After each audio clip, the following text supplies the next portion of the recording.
How to create an UpScrolled account. Hey guys, in this video I'll show you how to create an UpScrolled account step by step. It only takes few minutes, so let's get started. First, open the App Store and search for UpScrolled. Once you find the app, tap on Get button and wait for it to install. After the app finishes installing, open UpScrolled. On the welcome screen, tap on Create Account. Now enter your details such as your name, email and date of birth. Now you need to create a strong password. UpScrolled may send you a verification code. Enter the code to confirm your account.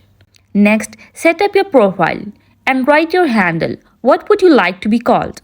Tap on Sign Up. Once you're done, tap Finish and that's it. Your UpScrolled account is now ready to use. If this video helped you, don't forget to like, subscribe and comment below if you have any questions. Thanks for watching and I'll see you in the next one.